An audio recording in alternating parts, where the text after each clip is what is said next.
Grand evening. Hi, my name is Leonard Munson, the psychic astrologer. My website is readingsbyleonardmunson.net. Welcome to Earth Signs, Tuesday Capricorn. Capricorn, I'd like to wish all the Capricorns happy solar return.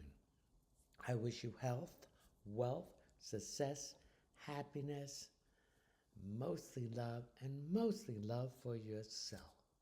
Remember, the first 56 days of your birthday, you have the power to go out and ask for what you want. People will be willing to give it to you. Okay, Capricorn?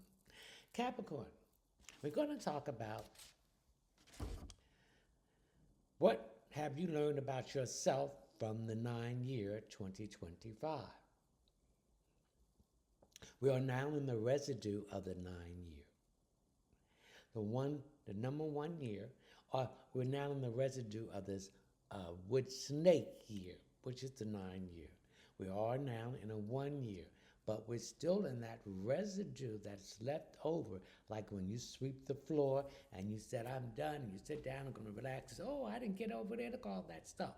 So you have residue from the 9-year, which was letting go, cutting losses, and realization, an ending, and a new beginning. So you got to clean this residue up before February the 17th, when the Chinese New Year will bring in the fire horse. And things are going to happen very quickly, and that residue is left. It's going to be burned away so you can have better growth. Okay? So, Capricorn, your solar sun is in your first house, the house of self. So Capricorn is the house of a universal truth. No, it's not. The house of employment, success, moving up the ladder, governments, corporations, father time, karma, and lessons learned. So that you learn those lessons in the 9-year, when that mass drop on people, places, things, entities, and dimension. Did you say that prayer to the divine source of light and frequency of the universe, Salini Nanini? What is no longer serving me and my highest purpose, let it go. Okay? We have the moon in Aquarius, so you're not letting your emotions dictate you anymore. You use your intellect. So some of you was caught up in your emotions, some of you was caught up in feelings, and you was confused, and you were off focus, and you made the wrong decisions. Mercury's in Capricorn. Mercury represents the planet of all form of communication, technology, transportation, short distance travel, mechanical things, siblings, writing, publishing, speaking, investigation, research, and education and advertisement. Venus is in Capricorn. No, Venus is in Aquarius. So Aquarius represents hopes, wishes, friendships, groups, organization, humanitarian efforts. So this has something to do with that residue.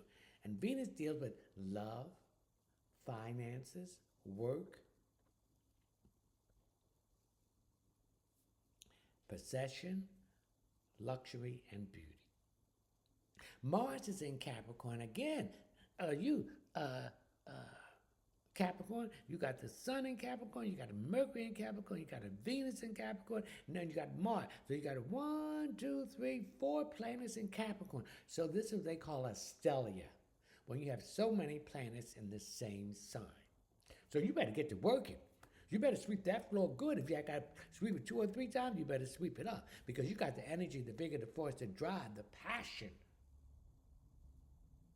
for employments, prestige, moving up the ladder, and moving forward.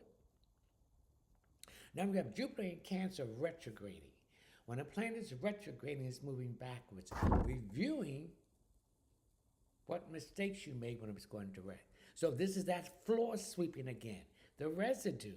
You're sweeping that floor to get all that residue that's connected with your roots your foundation. This is your family that you were born into. Then your home, security, family, and women issues. And trust your intuition. These are the family that you created, okay?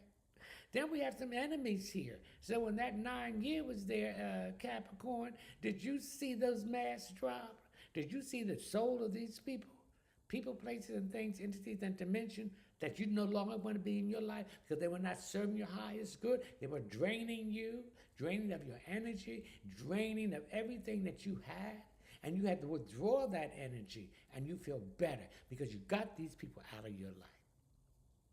They were backstabbing you. So, no more illusion, no more fantasy, no more head in the clouds, rose-colored glasses, no more deception, lies, brain fog. You see clearly now because you're getting that residue up.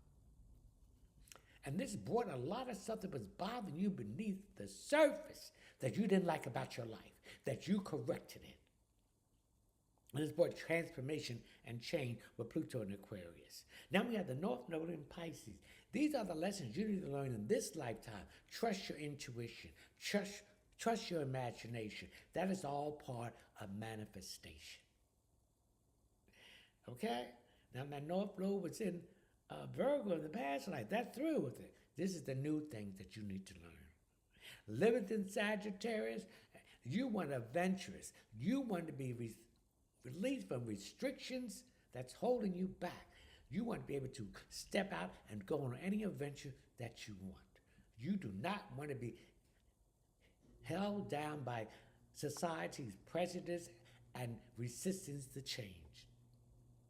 Chiron is an Aries. You're no longer the victim, the wounded warrior. You're no longer in that flight to fight. You're in abundance. You're in a survival mode. Okay?